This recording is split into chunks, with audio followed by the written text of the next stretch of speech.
Olá, meus caros amigos, caros alunos. Sejam todos bem-vindos a mais uma das nossas correções comentadas. Hoje falando do Enem 2022. Primeira questão que nós temos aqui é uma questão envolvendo cinemática de sinal sonoro, perfeito? Vamos lá. O sinal sonoro oriundo da queda de um grande bloco de gelo de uma geleira é detectado por dois dispositivos situados em um barco, sendo que o detector A sendo que o detector A está imerso em água e o B na proa da embarcação, ou seja, a propagação de um é do ar, a propagação do outro é da água. Sabe-se que a velocidade no som é de 1540 metros por segundo, enquanto que a velocidade do ar 340 metros por segundo. Novidade aqui toda aí não. Nos meios mais sólidos, mais densos, o som sempre se propaga com maior velocidade, então é comum a gente ter esse valor aqui mais alto na água. Os gráficos indicam um tempo real, o sinal sonoro detectado pelos dois dispositivos, os quais foram ligados simultaneamente em um instante anterior à queda do bloco de gelo. Ao comparar os pontos correspondentes desse sinal em cada dispositivo, é possível obter informação sobre a onda sonora. Então vamos aos gráficos, vamos lá. Muito bem, pessoal. Nós temos os gráficos, então. Então nós temos aqui um primeiro gráfico e nós temos aqui um segundo gráfico. Lembre-se que o ponto A é o que está fora da embarcação, ele está no ar, ok? Enquanto que o ponto B, ele está submerso, ou seja, ele está na água. Perfeito, muito bem. A distância L em metros entre o barco e a geleira é mais próxima de quanto? A primeira coisa que eu queria chamar a sua atenção são nesses dois picos que eu vou ter aqui no gráfico. Dá uma olhadinha aqui no 220 e dá uma olhadinha aqui no 232, tá? Escrevi para você aqui, ó. Analisando os gráficos, nota-se que há dois mínimos nos instantes de 220 e 232. Então, nós temos aí uma diferença de 12 segundos entre o sinal que chega do ar e o sinal que chega da água. Perfeito? Agora nós vamos usar o nosso velho e bom triângulo do Deus vê tudo, né? Todai, lembra dele? Como não? Triângulo do Deus vê tudo. Olha, cara. A distância para nós aqui é o comprimento, que pode ser L, V a velocidade e T é o tempo. Tá certo? Muito bem. E o que, que nós vamos fazer, Todai? Bom, nós vamos primeiro calcular essa diferença de tempo aqui, que é o ΔT, tá certo? Então a diferença de tempo, que a gente já sabe que é de 12, ela vai ser a diferença entre o período que o som se propagou no ar menos o período que o som se propagou na água. Olhando para o triângulo do Deus vê tudo, quando você quer o T, você tampa. Você vai fazer L sobre V, perfeito? Perfeito. Então você vai pegar a distância percorrida no ar, dividido pela velocidade no ar, menos a distância percorrida na água, dividido pelo V da água. Então, tá aí, por que, que você colocou o mesmo L? Gente, porque o que está variando é o tempo e a velocidade. A distância não, a distância é a mesma, então a gente mantém o mesmo L. Muito bem, vamos substituir os valores que ele deu. Tá? Ele falou que aqui a velocidade do ar é de 340 metros por segundo e que a velocidade na água é bem maior, 1540. Tá? Vamos tirar um mínimo múltiplo comum, né, pessoal? Como é que a gente faz? Deixa os dois embaixo, divide pelo de baixo, né? Portanto, corta um deles e multiplica em cima. Então, 340 aqui a gente vai cortar, vai virar 1540. Vezes 1540 está ele aqui, tá? Aqui nós vamos cortar agora o 1540, vai sobrar o 340. Acho que nenhuma novidade aqui, operação básica do fundamental para você aqui, tá bom? 1540 menos 340 dá exatamente 1200. Então, 1200, né? Muito bem. E agora, bom, agora acho que a gente vai para um monte de corte, galera. Vamos lá? Vamos lá. Vamos cortar um zero, um zero, um zero, um zero. Então, os dois zeros em cima com os dois zeros embaixo. Vamos cortar o 12, né? Se cortar o 12, vai virar o quê aqui, Todai? Vai virar 1, tá certo? Vai ficar um de cada lado aqui, um L, né? E aí multiplicamos em cruz, pessoal. Multiplicando em cruz, nós vamos ter que o L vai ser 34 vezes 54, que nos dá, então, o resultado final de 5.236. Portanto, a alternativa certa, alternativa D. Por que, Todai? Porque ele fala da mais próxima, né, galera? Ele não fala exatamente esse valor, tá bom? É isso aí, espero que você tenha conseguido entender essa questão.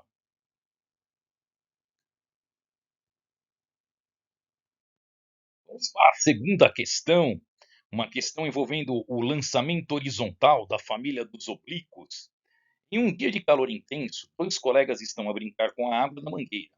Um deles quer saber até que altura o jato de água alcança a partir da saída de água quando a mangueira está posicionada totalmente na direção vertical. Fiz um desenho para você aqui, turminha, tá bom? Então é isso que está acontecendo. Um dos colegas quer saber qual é essa altura máxima, tá bom? Que a água vai chegar quando a mangueira está posicionada na vertical, ok? Muito bem. O outro colega propõe então o seguinte experimento: eles posicionam agora a saída da água da mangueira na direção horizontal. Vou fazer o desenho para você aqui, um esquema, né? Muito bem.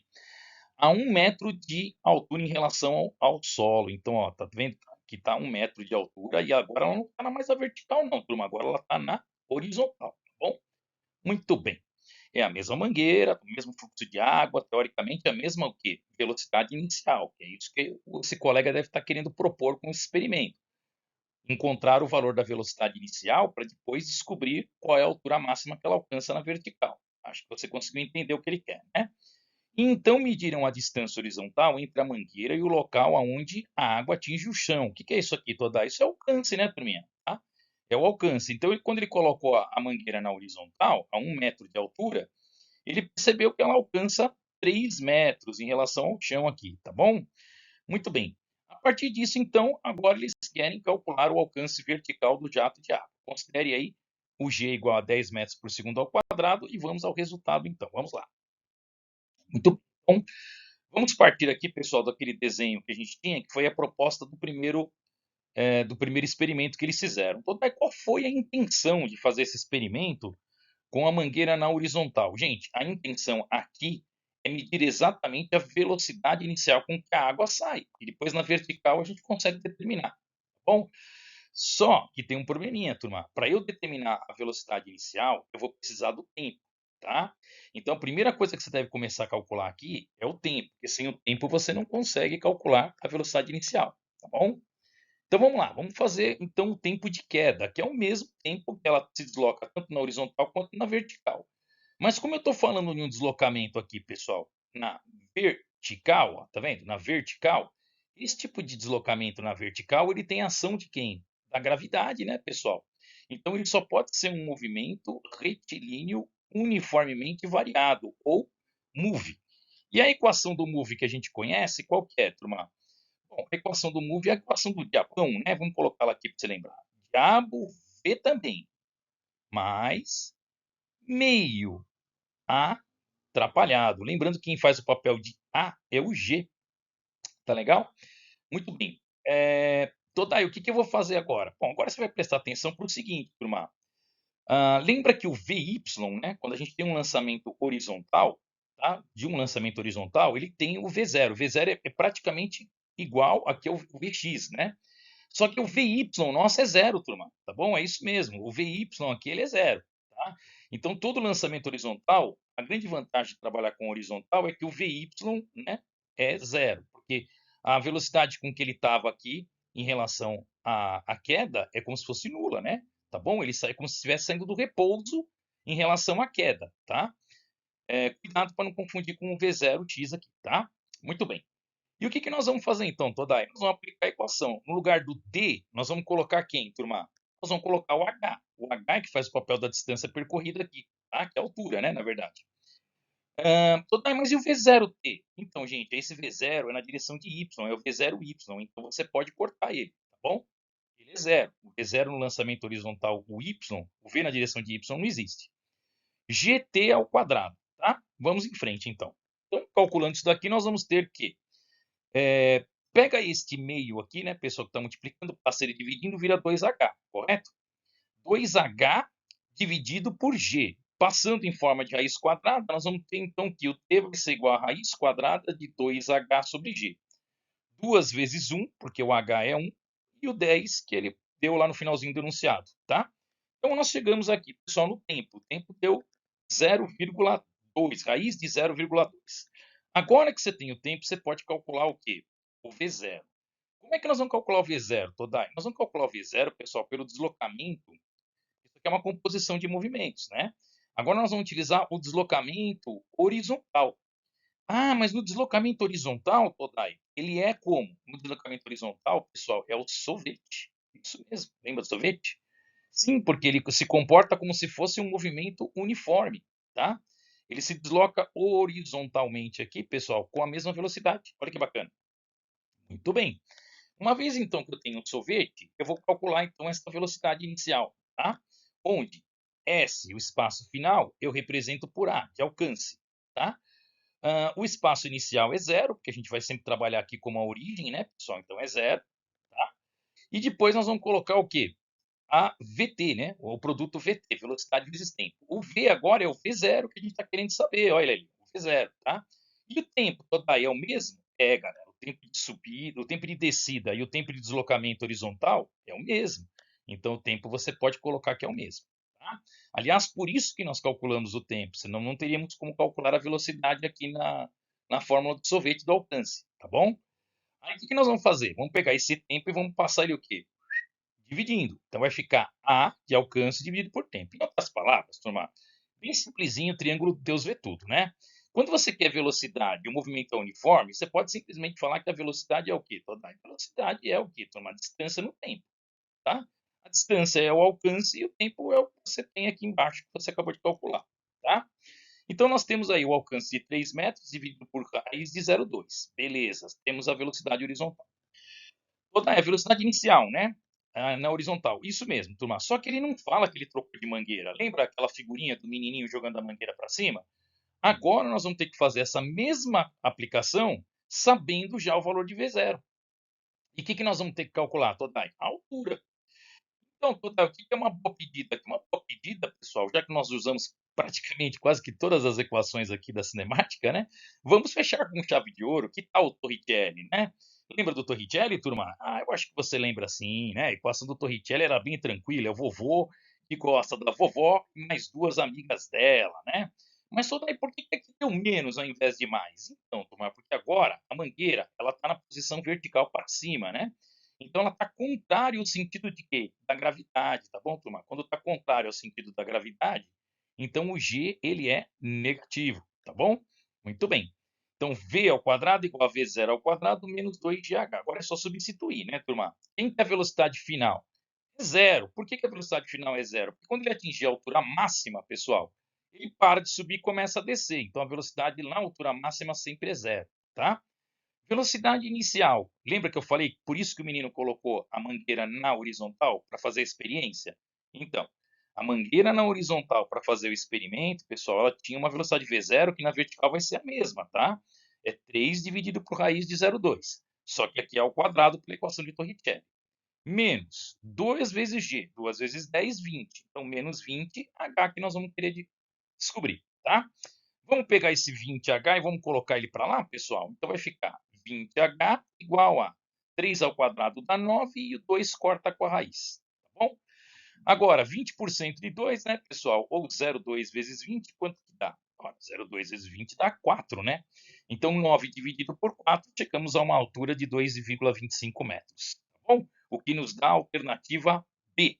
Espero que você tenha entendido, uma questão um pouco trabalhosa, não é muito comum, é um tema que o Enem não tinha pedido com tanta ênfase desde que foi criado em 98. Agora, uma questão clássica da dinâmica envolvendo o centro de massa de um corpo, bem interessante também, uma questão teórica, mas muito interessante. Tribologia é o estudo da interação entre duas superfícies de contato, como desgaste e atrito, sendo de extrema importância na avaliação de diferentes produtos e bens de consumo em geral. Para testar a conformidade de uma muleta, realiza-se um ensaio tribológico, pressionando-se verticalmente contra o piso, com uma força F, conforme ilustra a figura, em que Cm representa o centro de massa da muleta. Agora vamos lá, pessoal, parte importante. Mantendo-se a força F paralela à muleta, eu vou fazer aqui o desenho para você entender. Varia-se lentamente o ângulo entre a muleta e a vertical, até o máximo ângulo imediatamente anterior ao escorregamento, denominado ângulo crítico. Então, gente, o que seria esse ângulo θ aqui, tá? É o ângulo crítico onde a muleta passaria a escorregar, tá? Então, o máximo ângulo que ela, no ensaio tribológico, a gente faz É o máximo ângulo que a muleta pode ter sem que haja escorregamento, ok? Que ela saia da condição de atrito estático e entre na condição de atrito dinâmico. Esse ângulo também pode ser calculado a partir da identificação dos pontos de aplicação na direção e no sentido da força peso normal e de atrito estático. O esquema que representa corretamente todas as forças que atuam sobre a muleta quando ela atinge o ângulo crítico é qual? Muito bem, então aqui nós temos todas as figuras, tá, pessoal? Eu já queria falar para você de cara que a primeira que você tem que fazer qual que é? É a força-peso, né, galera? Sem sombra de dúvida. A força-peso sempre é colocado aonde, Todai? No centro de massa, viu, pessoal, tá? Força-peso no centro de massa. Então, com isso, a gente já elimina uma e já elimina duas. Já elimina duas alternativas aqui, tá? Depois, turminha, nós temos aí a normal. A normal é de ponto de contato, galera. Quem está encostando é a extremidade da muleta, né? Não é aqui, ó. Então aqui está errado, né? E nem muito menos aqui. Então, só por essas duas forças, você já saberia que a alternativa E está correta. Como ele está na iminência do escorregamento, então nós teríamos também a força de atrito estático que ainda segura a muleta que está no ângulo crítico, na iminência do escorregamento, tá bom? Então é isso aí, pessoal. Força F paralela à muleta, força peso aplicada sempre no centro de massa da muleta, força de atrito no sentido de impedir o escorregamento, é normal, sempre perpendicular à superfície de apoio. Alternativa correta, então, alternativa E. Agora um exercício sobre dinâmica do movimento circular. É uma parte da dinâmica muito importante, vive caindo também nos grandes vestibulares. Um pai faz um balanço utilizando dois segmentos paralelos e iguais da mesma corda para fixar uma tábua a uma barra horizontal. Para segurança, opta por um tipo de corda cuja tensão de ruptura tem que ser 25% superior à tensão máxima calculada nas seguintes condições. Ou seja, você tem aqui um coeficiente de segurança, tá? Então, o valor que ele encontra, você joga 25% a mais por causa do desgaste da corda, tá certo? Com as intempéries que podem agir no material. O ângulo máximo atingido pelo balanço em relação à vertical é de 90 graus. Os filhos utilizarão o balanço até que tenham uma massa de 24 quilos, mas isso não dá mais, né? Além disso, ele aproxima o movimento do balanço para um movimento circular uniforme. Considera que a aceleração da gravidade de 10 metros por segundo ao quadrado despreza qualquer tipo de força dissipativa. Então, vamos fazer aqui um esquema na próxima tela para a gente verificar o que está acontecendo e calcular, então, a tensão de ruptura da corda. E aqui nós temos, então, o esquema mostrando duas posições da balança. A posição da balança no ponto A e a posição da balança no ponto B. Eu vou chamar esse ponto B aqui do meu NR. O que é o NR? É um nível de referência, porque na física tudo tem que ter um referencial. Vou verificar quais são as energias que eu tenho presente no ponto A e quais as energias que eu tenho presente no ponto B. Então, esse exercício de balança fica a dica, gente. Sempre que houver esse movimento, balança, cipó, Fulvécio já deu também como movimento de um cipó, corda, sempre você vai usar essa história da conservação de energia. Por quê? Porque ele fala para você desprezar qualquer tipo de força dissipativa no exercício, tá bom? Então, gente, qual é a energia que eu tenho presente aqui no ponto A? Olha, energia potencial gravitacional, tá? E no ponto B? No ponto B, como eu estou passando pelo nível de referência, mas eu estou cheio de velocidade, então eu vou ter o quê? Energia cinética. Então é isso aí, pessoal. Pela conservação da energia mecânica, eu sei que a energia mecânica em A é igual à energia mecânica em B, então o potencial gravitacional, que pode ser representado por mgh, e como h, a altura, é o próprio raio, que é o tamanho da corda, eu coloco mgr. É igual a mv ao quadrado sobre 2, que você lembra mesmo da energia cinética, tá? Muito bem, vamos multiplicar em cruz, então ficamos com o produto mv ao quadrado igual a 2mgr. E aí, Todai, corta o M? Ainda não. Por quê? Você vai ver adiante que esse M ainda vai ser útil. Então não se precipite. Só corte quando você vai precisar de alguma coisa. Por exemplo, se você for desenvolver uma nova equação e você quiser o V ao quadrado, aí você corta o M. Mas e se nessa equação tiver o produto mv ao quadrado? Então não se precipite ao fazer o corte, tá bom? Agora, como levantar a segunda equação nesses casos? Todai, esses exercícios são sempre assim? Sempre assim. A primeira parte pela conservação de energia E a segunda parte nós vamos desenvolver pela segunda lei de Newton, turminha, tá? Famosa força resultante igual a massa vezes o quê? A aceleração. Mas daí, aqui não tem aceleração, é movimento circular uniforme. Então, galera, mesmo no movimento uniforme, né, no movimento circular uniforme, eu tenho a centrípeta, tá? Que ela é V ao quadrado sobre R, é outra formulinha que você não pode esquecer. Então, bora aplicar aqui a segunda lei lá no ponto mais baixo da trajetória, que é o ponto B, tá bom? Então, nós vamos ter força resultante, a maior menos a menor. Duas vezes a tração é maior do que o peso. Então, daí não entendi. Por que duas vezes a tração? Porque tem duas cordas, turma, tá? Nós desenhamos uma só aqui, para não poluir o desenho, mas é claro, temos duas cordas aqui, então a tração é dupla, tá? 2T, menos o peso, tá bom? Para você que não entendeu ainda, ó, o peso aqui é mg. Aliás, vamos calcular o peso do micrinho, porque nós vamos usar isso aqui depois, tá? O micrinho, gente, tem peso mg. Ora, gente, quem que é o M e quem que é o G? A massa, ele diz que no máximo é 24 quilos, e o G ele fala que é 10. Portanto, o peso máximo que ela suporta é de 240 newtons. Deixa aí que a gente vai usar esse peso depois, tá? Muito bem, tô daí agora. Bom, agora, pessoal, nós vamos tentar melhorar essa equação aqui. De que maneira? Tá vendo esse produto mv ao quadrado? Olha esse produto mv ao quadrado na equação. Então, nós vamos pegar essa equação 1 e nós vamos substituir no que eu chamo de equação 2. Lembra que eu falei que não era para cortar o m, porque ele podia ser útil? Então, mv ao quadrado, pessoal, você vai substituir por 2mgr. Como é que fica então, Todai? 2t menos mg, que é o peso, é igual a 2mgr sobre r. E agora sim eu posso cortar o raio. Tá? Pega esse menos mg, passa para o outro lado. Ele vira o quê? Mais mg. 2mg mais mg, 3mg. 3 meios de mg, pessoal, porque o 2 passa dividindo, vai dar o quê? 1,5 mg. Tá? Então, nós temos que a tração ela é uma vez e meia o valor do peso. Tá bom? Esse mg aqui você lembra que é o peso. Tá bom? E a gente já calculou aqui, ó, 240. Então, acabou, né, Totai? É só fazer uma vez e meia vezes 240 e acabou. Não, galera. Toma cuidado, que tem uma pegadinha no exercício. Ele fala que tem um coeficiente de ruptura. Tá? A tensão de ruptura ela tem que ser 25% maior do que a tensão normal. Ixi, como é que eu jogo 25% em cima de um valor? Galera, a tensão de ruptura, então, ela vai ser 1,25 vezes 1,5 de P. Tá legal? Então, você vai jogar em cima da tração. Quem é a tração? Ó, lembrando só que esse 1,5P aqui é a tração que nós calculamos. Tá? Você não pode jogar a tração direta como resposta. 1,5 de mg. Não. A resposta ela tem que ser 25% acima da tração. Então, é 1,25 vezes 1,5 vezes o P. Quanto vale o peso? Toda a gente já calculou, 240, né? Tá bom? Então, é 1,25 vezes 1,5 vezes 240, que nós vamos dar 450 newtons. Agora sim, temos a tensão de ruptura, que foi o que ele pediu, no valor de 450 newtons, ficando com a alternativa D. Temos agora um exercício envolvendo potência, que é um exercício que o Enem todo ano cobra, tá? Envolvendo geração de energia elétrica. Você pode ter certeza que isso vai aparecer na sua prova, tá? Tem um texto orientativo e depois vem a pergunta aqui. Vamos lá, vamos tentar tirar o máximo de informação aqui.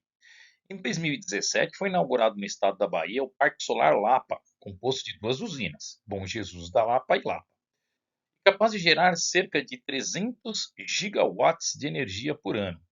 Considere que cada usina apresente uma potência de 75 megawatts, com um parque totalizando uma potência instalada de 150 megawatts.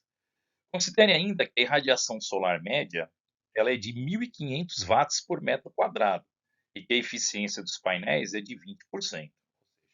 Dessa energia, 20% é aproveitada, 80% ela se perde. Nessas condições, a área total dos painéis solares que compõem o Parque Solar da Lapa é mais próxima de quanto? A primeira coisa que você tem que tomar cuidado aqui é, você já está acostumado com pio na potência, agora eu vou te apresentar uma forma chamada pia. Você não precisa decorar, porque pela própria análise dimensional, ou seja, pela própria unidade, você consegue determinar essa forma, tá? Ele fala que a irradiação, olha aqui, ó, irradiação, que eu vou chamar de I, ela é igual a watts por metro quadrado Watts é potência, metro quadrado é área. Quando você multiplica em cruz, você vai ter então que potência é igual a área irradiada vezes a área do painel. Gente, é muito comum cair a fórmula da π aqui. Só que a π não precisa decorar. Você pode acabar deduzindo, tá? E lembre que o I significa a área, a irradiação solar, tá bom? E A é a área irradiada. Muito bem. Por onde que nós vamos começar esse exercício, Todai? Lembrando que a potência útil ela é apenas 20% da potência total recebida. Então, turminha, a primeira coisa que eu vou fazer é tirar essa porcentagem aqui, tá? Quando você quer determinar 20% de uma potência, você tira o quê? 0,2. Mas Todai não é 1,2 vezes? Não. 1,2 vezes seria se você fosse acrescentar 20%, tá, pessoal? Para você saber só os 20%, você faz só 0,2, tá? Muito bem. A potência útil, ela vai ser então 0,2 da potência total. E quem é a potência? É o π, que eu falei para vocês aqui, tá? Então vai ficar 0,2, né, da irradiação solar vezes a área.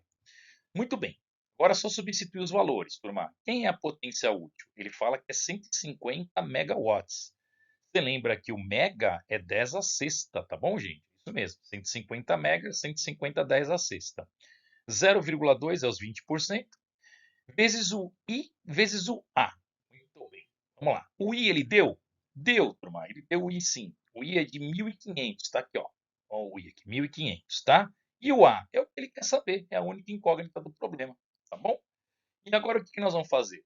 Bom, 0,2 é 20% de 1.500, dá 300, né, turma? Tá? Então você pode colocar o 300 aqui embaixo, passa dividindo, né? E o 150 a gente pode fazer 15 10 a sétima, leva um zero para lá. Então 15 10 a sétima com 3 10 ao quadrado, 15 dividido por 3 dá 5, né? Mantém a base, subtrai os expoentes, 7 menos 2, 5. Portanto, turma, 500 mil metros quadrados. Ficamos com a alternativa B de Belo, tá bom? Exercício tranquilo, fica aí a dica da pia. De olho, porque o Enem sempre pede potência irradiada. Uma questão bem tranquila, envolvendo mais geografia do que física, o eixo de rotação da Terra apresenta uma inclinação em relação ao plano de sua órbita em torno do Sol, interferindo na duração do dia e da noite ao longo do ano.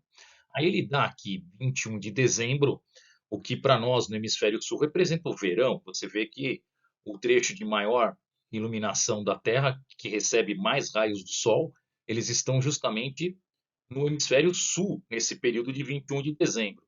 Ao contrário, no hemisfério norte, você vai ter provavelmente a menos incidência de sol. Certo? Lembrando outra coisa interessante, o trópico de Capricórnio aqui no hemisfério sul, o trópico de Câncer lá em cima no hemisfério norte. Vamos ver o que ele pede. A pessoa instala em sua residência uma placa voltaica que transforma a energia solar em elétrica. Ela monitora a energia produzida por essa placa em 4 dias do ano, ensolarados e sem nuvens, e lança os resultados no gráfico.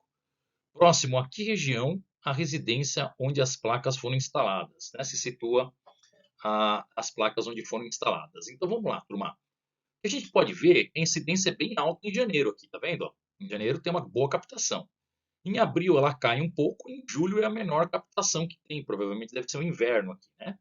E depois em outubro começa a subir.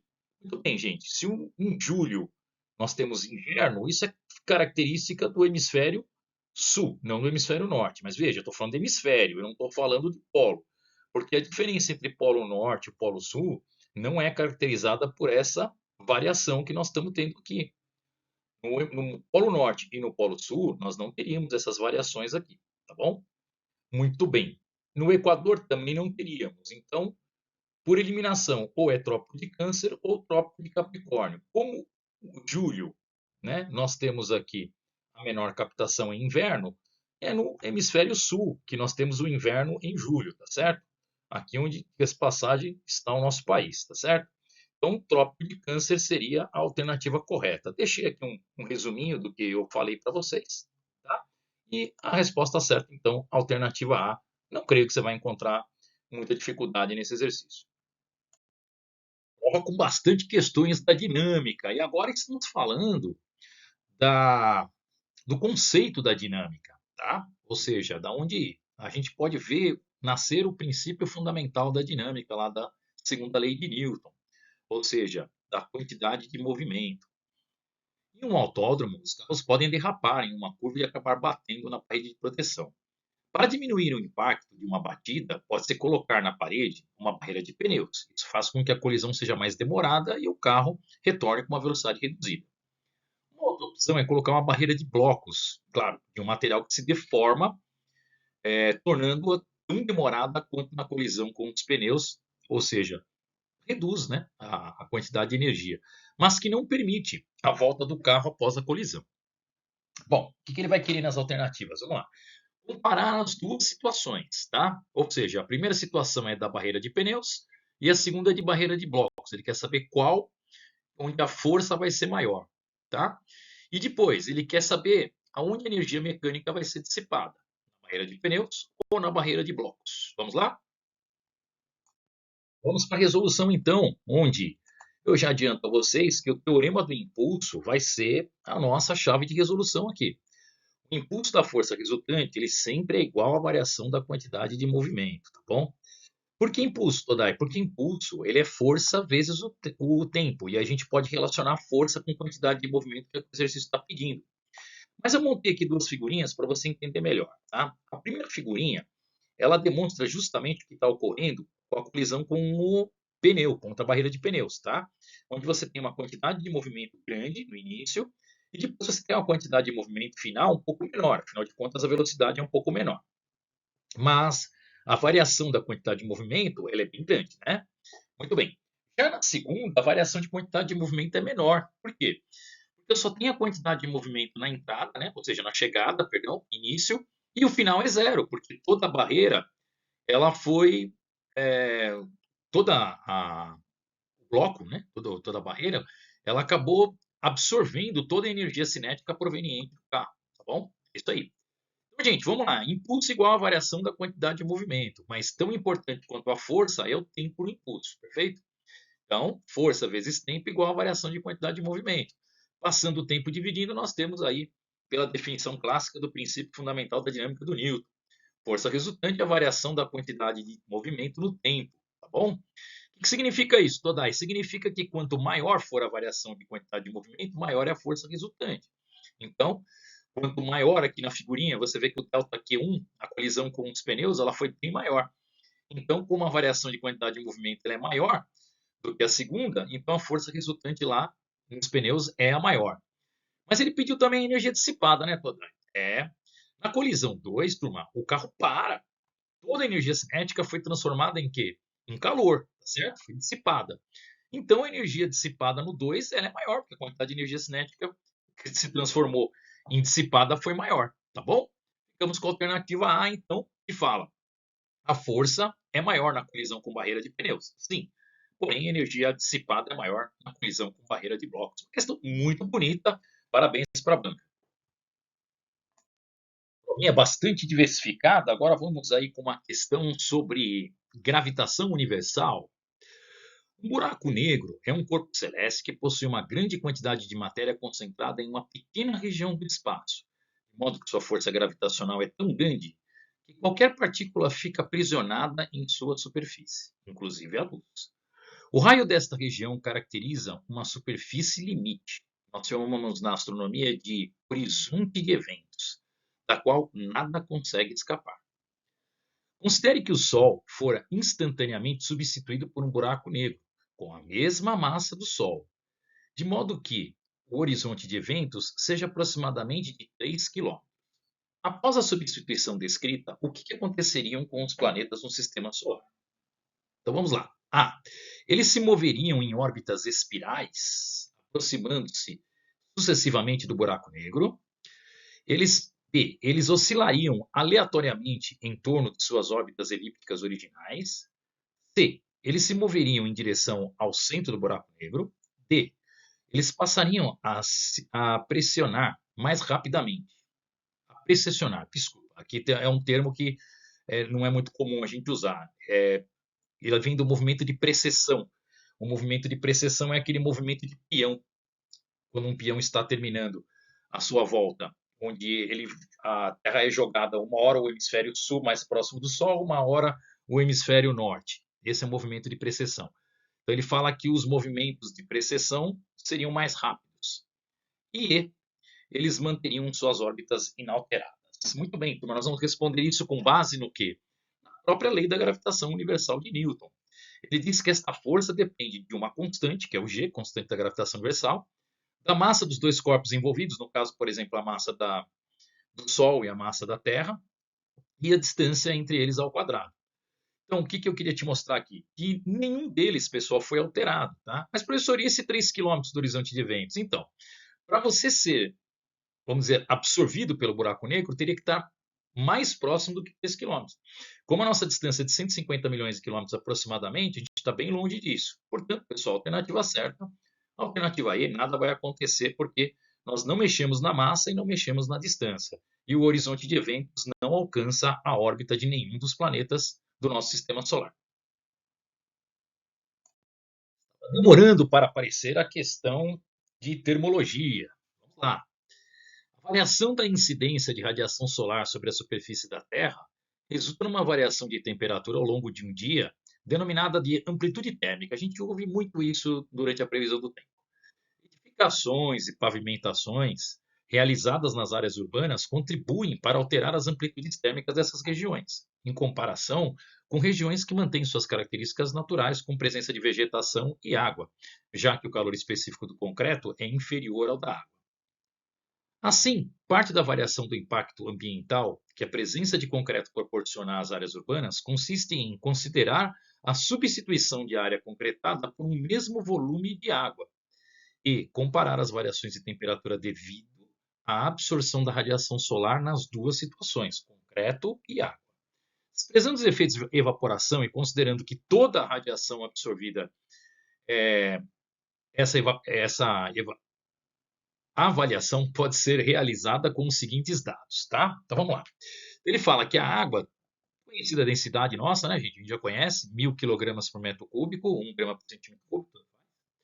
Calor específico, 4,2 joules por grama grau Celsius, também, nenhuma novidade. Né?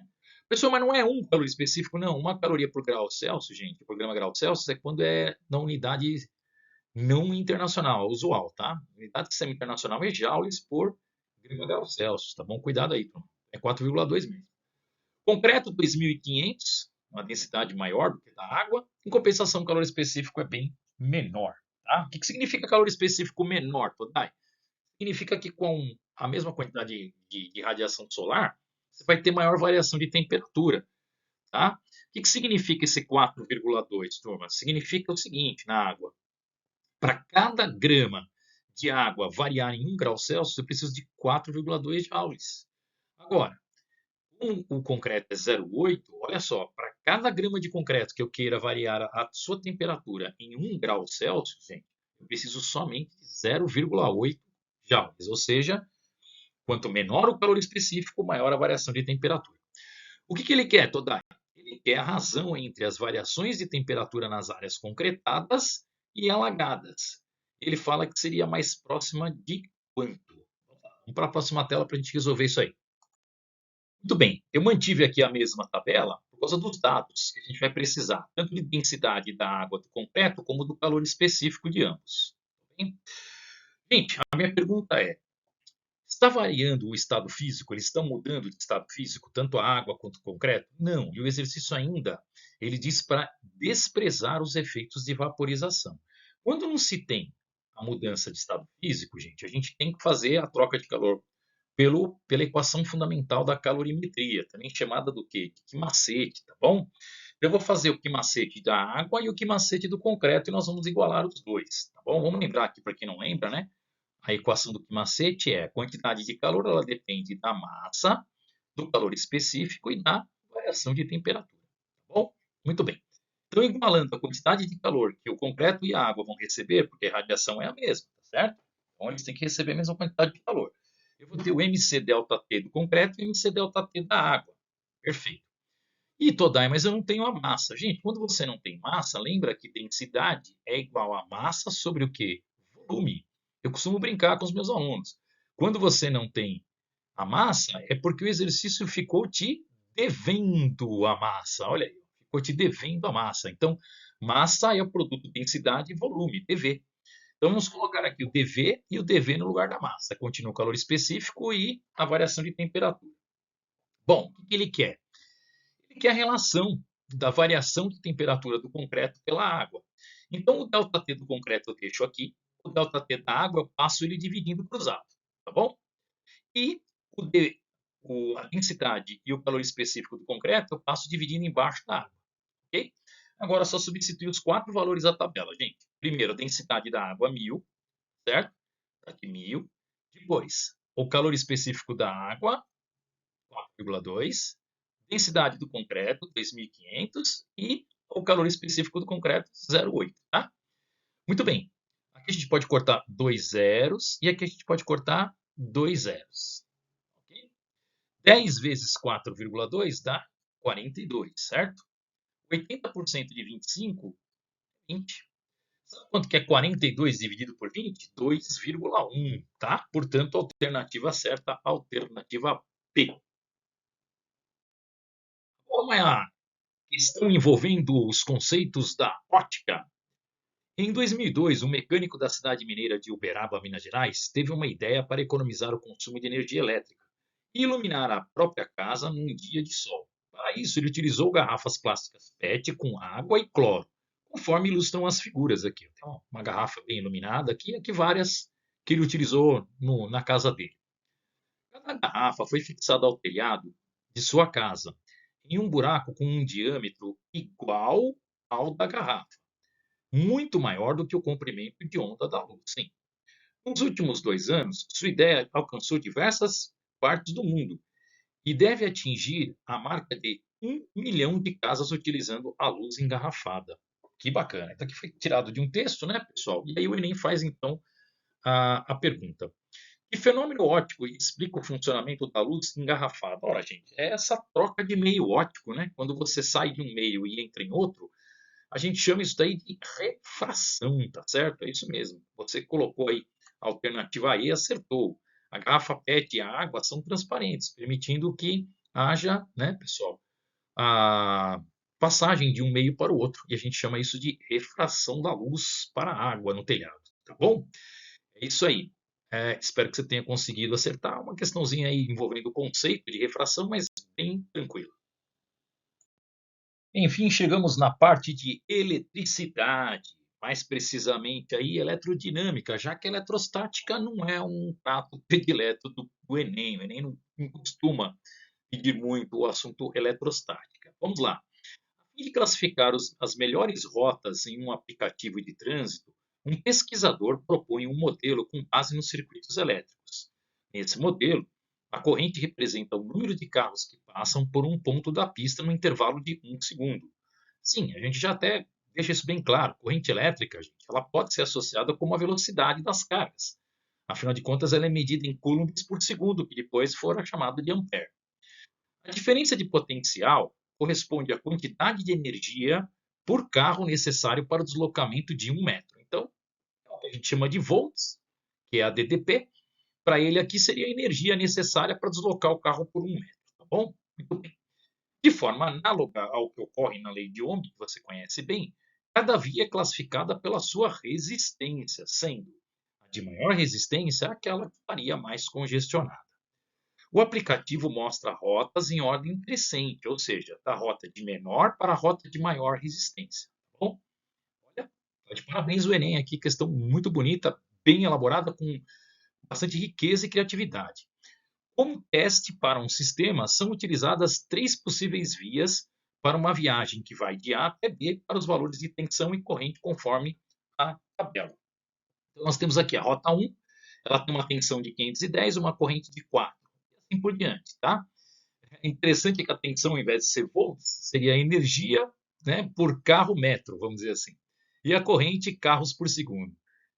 E criatividade, não, isso eu preciso, né, dar o braço a torcer. O rapaz aqui que bolou a questão, a pessoa que, o professor ou a professora, tem todo o meu respeito aqui. Foi muito criativo, viu? Nesse teste, a ordenação das rotas indicadas pelo aplicativo será qual? Porque ele tem que ir da menos congestionada para mais congestionada, né? Vamos verificar aí como é que a gente faria, mas eu acho que você já mais ou menos deve ter percebido que a saída é pela lei de Ohm. Muito bem, turma, eu preenchi aqui para vocês novamente a tabela, porque nós vamos precisar dos dados dela. E aqui, lembrando a vocês, né, pessoal, já que ele faz uma analogia com a lei de Ohm, o nosso velho triângulo do Hooke, tá certo? Ele relaciona aqui DDP, tensão, resistência e corrente. Tá? O que nós vamos fazer agora, Todai? Nós vamos fazer calcular a resistência para cada uma, né, das situações, da rota 1, rota 2, rota 3, e ver aquela que está menos congestionada, ou seja, que tem resistência menor. Facinho, né, turma? Então, na rota 1, nós vamos pegar o 510 dividido por 4. Nos dá aproximadamente 127. Tá? Rota 2, ou resistência 2, seria 680 dividido por 4. E rota 3, 575 dividido por 3. Portanto, bastava o aluno saber a primeira lei de Ohm, pessoal. É muito importante. No meu canal tem um short a respeito dessa lei, porque ela é muito importante. Você não pode ir para o vestibular sem o triângulo do Hooke. Bom, fazendo uma pequena análise aqui, né, pessoal? A gente vai verificar que o R1 é menor do que o R2, que é menor do que o R3. Portanto, a via sugerida seria a rota 1, 2, 3, o que está na alternativa A. Muito bem, temos aqui mais uma questão envolvendo eletrodinâmica, ou seja, provavelmente iremos utilizar novamente da primeira lei de Ohm. O quadro mostra valores de corrente elétrica e seus efeitos no corpo humano. Esse quadro já é bem conhecido, tá, gente? Até 10 mA, dor e contração muscular. De 10 até 20 mA, aumento das contrações musculares. De 20 até 100 mA, parada respiratória. De 100 mA até 3 A começa a ficar perigoso, né, turma? Porque tem a fibrilação ventricular. E acima de 3 A, além da parada cardíaca, você tem também queimaduras, né? Bem importante. A corrente elétrica que percorre um corpo de um indivíduo, ela depende da tensão aplicada e da resistência elétrica média de cada corpo, né? Muito bem. Esse último fator, ou seja, a resistência, ela está intimamente relacionada com a umidade da pele. Quando ela está seca, ela representa uma resistência na ordem de 500 quiloohms, mas se molhada, ela é de apenas 1 quiloohms, que começa a ficar perigoso. Apesar de incomum, é possível sofrer um acidente utilizando baterias de 12 volts. Considere que indivíduos com pele molhada sofreu uma parada respiratória. Tá? Então, parada respiratória, nós estamos aqui entre 20 e 100 mA, pessoal. Tá? Parada respiratória. Você está reparando aqui, ó, parada respiratória. Ao tocar simultaneamente nos pontos A e B de uma associação dessas baterias. Então, qual a associação dessas baterias, né? Que vai dar uma parada respiratória, ou seja, a corrente ela tem que estar entre 20 e 100 mA. Vamos dar uma olhadinha lá. Lá, ele fala que qual das associações de bateria foi responsável pelo acidente. Então, nós precisamos entender quanto de tensão a gente vai ter para o acidente. O acidente que ele reportou foi de parada respiratória. Eu até coloquei aqui da tabela para vocês. O parada respiratória, a corrente ela está entre 20 e 100 mA. Mais uma vez, turminha, nós vamos usar quem? Ela mesma, o Hooke. De novo ele aí, pessoal. Primeira lei de Ohm em duas questões, hein? Que beleza. Então nós vamos pegar a resistência do corpo humano molhada. A resistência, você lembra que molhada, ela era de 1 kΩ, tá legal, pessoal? 1K. 1 kΩ. 1 kΩ todo mundo sabe que é 1000 ohms, né? 1000 ohms. E a corrente, nós vamos fazer a mínima de 20 mA e a máxima de 100 mA e ver o intervalo de tensão que a gente precisa, tá? Então vamos lá, turma. Primeiro, 1000 vezes 20 mA. Bom, esses três zeros com esses três zeros corta, ficamos com 20 volts. E finalmente, né? 1000 corta e corta com 100 vai dar quanto? 1 vezes 100 vai dar 100. Né? Então, para eu obter esse intervalo de 20 mA até 100 mA, que provoca uma parada respiratória, que foi o que aconteceu no exercício, eu vou precisar de uma fonte que esteja entre 20 e 100 volts. Eu até escrevi para você aqui, tá? Dentro desse intervalo, o que eu posso obter com duas baterias de 12 é o 24, desde que elas estejam associadas em quê? Em série. Agora é não só procurar, né, pessoal? Em todas as associações, você vai verificar que somente no item A é que nós temos uma associação série. Ou seja, menos, aí do mais vai para o menos, do menos vai para o mais.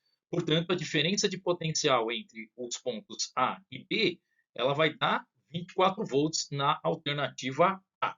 Nas outras, pessoal, estão todas em paralelo, tá? Então, a única alternativa seria a alternativa A.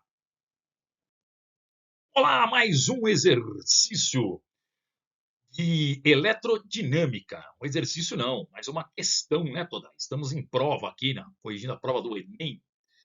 Vamos lá. Uma lanterna funciona com 3 pilhas de resistência igual a meio ohm cada. Opa, é gerador, né, Todai? Não é. O ideal é quando tem aquela resistência interna que vai ter uma perdazinha. Exatamente. Então, as 3 ligadas em série, quando posicionadas corretamente, devem acender uma única lâmpada de especificação 4,5 watts, 4,5 volts. O que significa essa especificação? Essa especificação está dizendo o seguinte, gente, que a lâmpada, quando for ligado 4,5 volts nela, ela vai dissipar uma potência de até 4,5 watts. Isso é interessante para a gente poder achar a resistência interna da lâmpada, tá? Por quê? Porque se a gente tem a potência e nós temos aqui a tensão, a gente pode usar aqui um PUR, né? Para poder achar a resistência interna dessa lâmpada aqui. Mas vamos lá. Cada pilha na posição correta, ela gera uma força eletromotriz de 1,5 volts. É o que tem coerência, né, turma? Porque cada pilha de 1,5, ele não fala em 3 pilhas. Então, 1,5, 1,5, 1,5 dá 4,5. Estaria tudo certinho, né? 3 pilhas com 1,5 volt para acender uma lâmpada aí, né, que suporta até 4,5 volts para dissipar 4,5 watts. Porém, olha aqui, ó, ele já dá uma armada para você aqui. Uma pessoa, ao trocar a pilha da lanterna, cometeu o equívoco de inverter a posição de uma das pilhas. Então é o seguinte, turminha.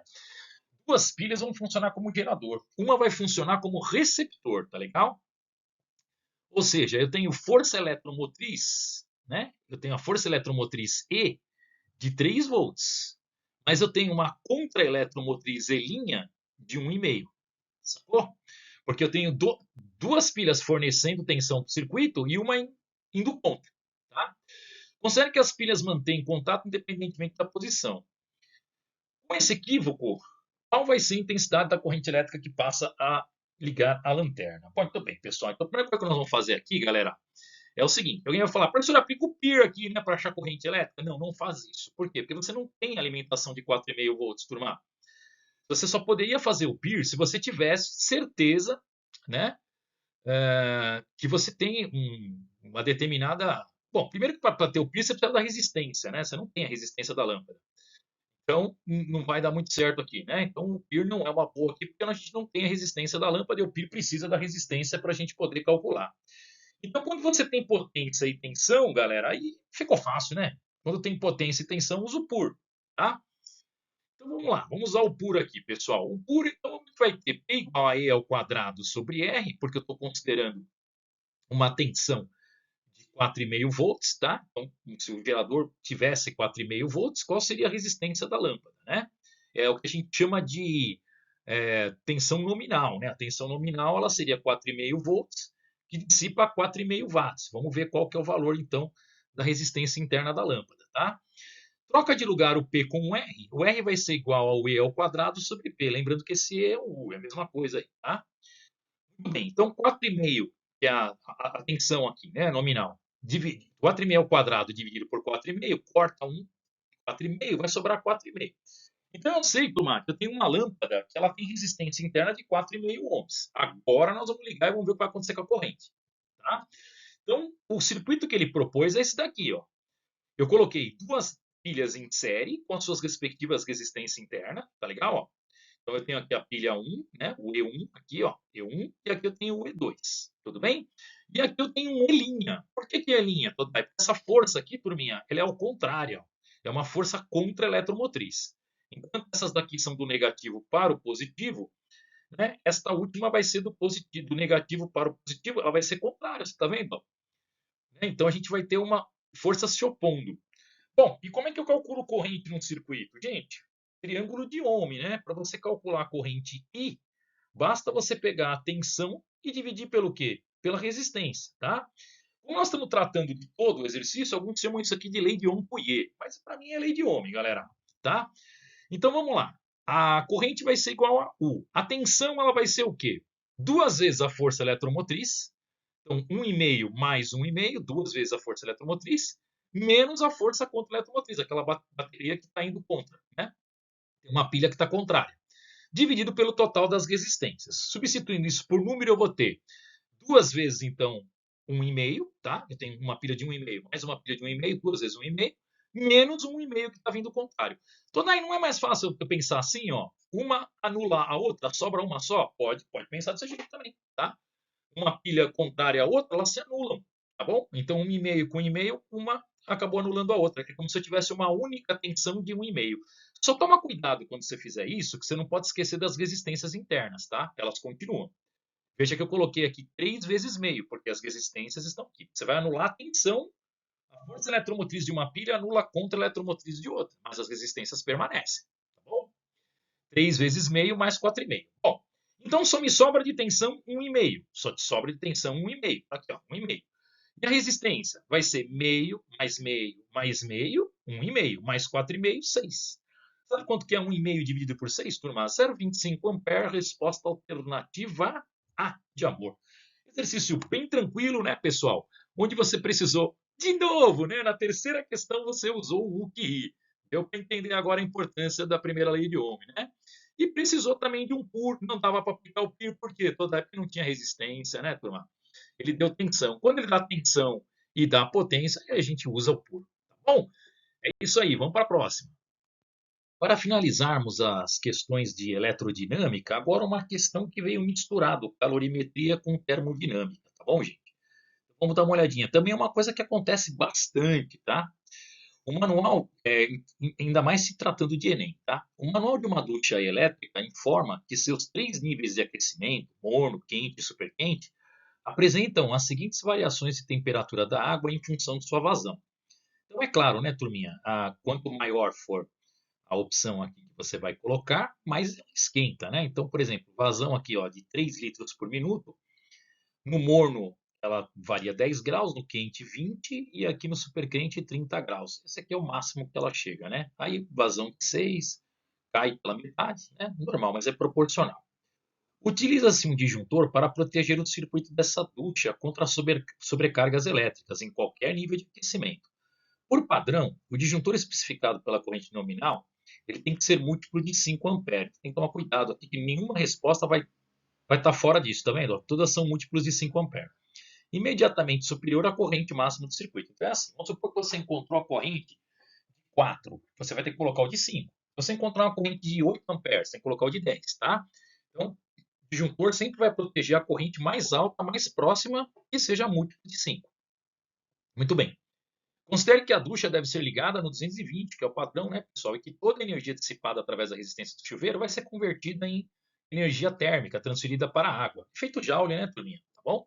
Ele apresenta o calor específico de 4,2 joules por grama grau Celsius, nenhuma novidade, e a velha e boa densidade de 1.000 gramas por litro, que é 1.000 quilogramas por metro cúbico, tá? É a unidade do sistema internacional, é o 1.000. Não, né, galera? Não. Quando ele der a densidade 1 grama por centímetro cúbico ou 1 grama por ml, aí você tem que multiplicar por 1.000. No sistema internacional tem que ser o 1.000, tá bom? Mas professor, o litro e o grama não é um sistema internacional. Pois é, mas se você for passar para quilo e metro cúbico, vai acabar virando 1.000 também, tá bom? Fica a dica para você, o 1.000 é o número da densidade da água no sistema internacional. Esquece mais disso. O que ele quer, naturalmente, é o disjuntor, tá? Ele quer que você calcule o disjuntor. Pessoal, o disjuntor vai ser o quê? Vai ser o valor da corrente para essa situação aqui. Então vamos lá. Muito bem. E agora eu coloquei então a tabela porque eu vou precisar dos dados. Vamos prosseguir com algumas anotações que eu trouxe da outra tela. Por exemplo, a tensão de alimentação, U, ele fala em 220 volts, tá bom? O que mais? Ele fala que o disjuntor, ele tem correntes que são múltiplas de 5 amperes, tá? Então toma um pouquinho de cuidado aí. Outra coisa, turma, ele deu a densidade da água, tá bom? Densidade da água, ele fala que é de 1.000 gramas por litro, tá? E, finalmente, ele deu também o calor específico, tá? O Czinho. O calor específico, ele diz que é 4,2 joules por gramas grau Celsius. Muito bem, esses foram os dados que ele forneceu na outra tela que eu trouxe para cá, tá bom?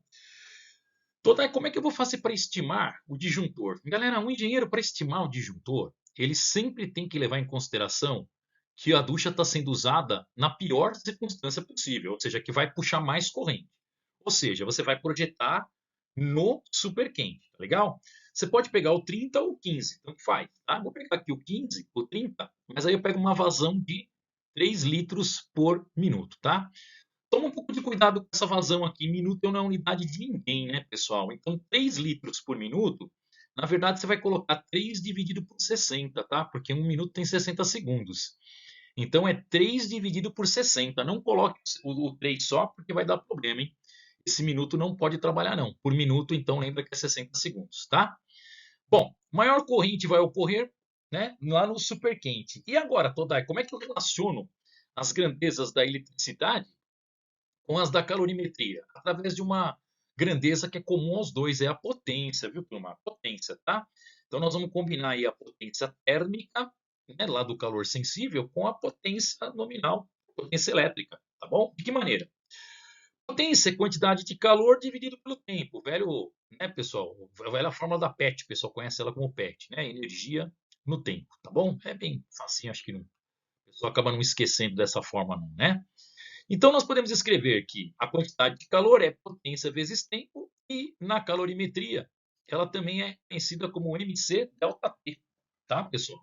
Ou delta teta, como alguns gostam de chamar a variação de temperatura. Então, uma vez que eu tenho as duas iguais, né, a gente vai igualar então as duas formas, tá? Então, eu vou igualar aqui, ó, a potência da eletricidade com a potência da calorimetria, tá bom? Potência da eletricidade, queria chamar a tua atenção aqui, pessoal. Essa potência você vai substituir ela por π ou por π, tanto faz, né? Π ou π. Tá bom? Então, primeira coisa que você deve fazer é isso daí, ó. Tira o P e coloca U vezes I vezes delta T, MC delta θ. Agora, turma, vamos isolar o I para a gente já ver o que precisa, né? Só que ao isolar o I, eu quero que você também substitua o M. E a gente já fez isso nessa prova, tá? Porque ele não deu a massa. Mas quando você não tem a massa, é porque o exercício ficou te devendo a massa. Lembra disso, turma? Isso mesmo, massa é densidade vezes volume. Então vai ficar U igual a dV, densidade vezes volume, tá certo? Vezes o C, vezes o delta T, dividido por quem? Por U delta Tzinho. Tá legal? Muito bem. Agora é só substituir os números. Vamos lá? Muita calma, né, pessoal? 1000. O que é o 1000? A densidade. Pode trabalhar em gramas por litro, Todai? Pode sim. 3, eu posso trabalhar? Não, tem que ser 3 sobre 60. Então eu coloquei o 3 em cima, mas coloquei o 60 embaixo aqui, tá bom? 4,2, pode? Tá, tranquilo. Vai tá em gramas, graus Celsius, não tem nenhum problema, né? E finalmente, Todai, a temperatura tem graus Celsius, pode colocar 30. E o tempo? É por segundo, né, galera? A corrente é coulombs por segundo, que é ampere. 1 ampere é coulombs por segundo, então é 1. Então não precisa se preocupar muito com o tempo, não. Bom, conclusão. A gente vai poder fazer essa conta aqui, né, pessoal? Uma conta não tão complicada de fazer, mas vai chegar num número estranho. Vai chegar nesse número esquisito aqui, ó, 28,63.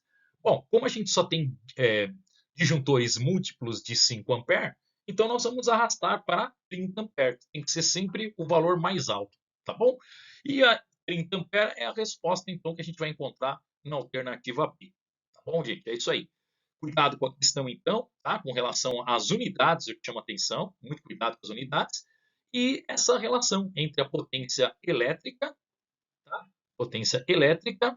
e a potência da calorimetria, que é o famoso quimacete. Você pode igualar os dois, não esquecendo que a potência elétrica é o π e que a massa, geralmente, ele vai querer que você substitua por densidade vezes volume.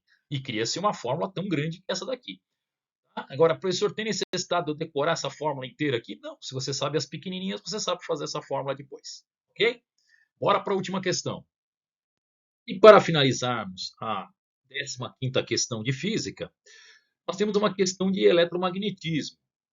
O físico Hans Christian Ørsted observou que o fio transportando uma corrente elétrica produz um campo magnético. A presença do campo magnético foi verificada ao aproximar uma bússola de um fio conduzindo corrente elétrica. A figura ilustra um fio percorrido por uma corrente elétrica constante com sentido para cima, conforme estou mostrando aqui. Os pontos A, B e C estão num plano transversal, como se estivesse perpendicular ao plano da folha aqui, e equidistantes do fio, com a mesma distância. Em cada ponto foi colocada uma bússola, e aqui está a bússolazinha, tá? E provavelmente ele vai pedir a orientação das bússolas. Considerando apenas o campo magnético por causa da corrente I, as respectivas configurações das bússolas no ponto A, B e C serão quais? Então é isso aí. É matar a charada com a regra da mão direita, pessoal. Vamos lá? Então, para finalizarmos, eu fiz aqui, pessoal, uma transportei a tela do desenho e fiz uma figurinha da regra da mão direita para você entender o funcionamento dela, tá? Funciona a regra da mão direita. O polegar direito, ele aponta para o sentido da corrente. Os outros 4 dedos, eles vão estar sempre apontando o sentido que vai apontar o norte, tá? Agora, cuidado, pessoal, em cada ponto dessa circunferência em verde que eu coloquei aqui, você vai ter a bússola sempre no formato como, Todai? Sempre perpendicular à tangente, tá, pessoal? Ela vai ter que tangenciar. Então, por exemplo, aqui no A, a bússola está perpendicular à tangente, você está vendo? Ó? Não pode, pessoal, ela tem que estar tangenciando, ó, ela tem que estar apontando aqui tangente. Então, ela não está, ela está cruzando, ela está perpendicular. Então, a não pode ser, tá? B também não pode ser, está cruzando. Ó, a C pode ser porque está perpendicular, a D pode ser e a E pode ser. Então, nós temos 3 aí que podem ser. Vamos lá. Agora, lembre-se que a ponta aqui dos dedos, né? Elas têm que estar sempre direcionando para o norte, né, pessoal? Tá? Então, vamos lá, ó. Aqui. Não, aqui ele está apontando, ó, os dedos, né? Os outros 4 dedos da mão direita estão apontando aqui para o sul. Tá errado essa daqui também. Tem só 2 agora. Aqui está apontando para o norte, ok. Está apontando para o norte, ok. Está apontando para o norte, ok. Beleza. Tá? Aqui está apontando para o sul, está errado. Está apontando para o sul, está errado. E está apontando para o sul, está errado. Aqui ele inverteu. Essa daqui de baixo aí seria correta se a corrente fosse para baixo, tá bom, pessoal? Se fosse para baixo, sim. Então, alternativa certa, alternativa D, de acordo com a regra da mão direita. Tá bom? Galera, espero que vocês tenham gostado aí, curtido essa nossa correção. Compartilhem, quantos mais colegas assistirem, melhor. Eu acho que essa prova do Enem ela foi bem legal, ela está bem balanceada, pessoal. Ela pegou quase que todas as faces da física, deixou alguns temas só de fora, como a ondulatória, que é um tema que a gente sempre espera no Enem, não apareceu, o V igual a lambda F. E também deixou de fora aí a hibrostática. Mas até aí tudo bem, porque a hibrostática às vezes ela fica fora mesmo, ela não é uma, uma questão que cai sempre. Tá? E eletrostática eu não vou nem comentar, porque não é padrão do Enem. Ele prefere colocar 3 a 4 questões de eletrodinâmica, mas nenhuma de eletrostática. Então acho que deu para ter uma ideia. E a dinâmica ele pega bem pesado também, principalmente na parte de dinâmica do momento circular. Eu acho que dá para entender exatamente, turma, qual que é a cara do Enem aí, tá bom? Espero que tenha ajudado. Qualquer dúvida, deixe no comentário.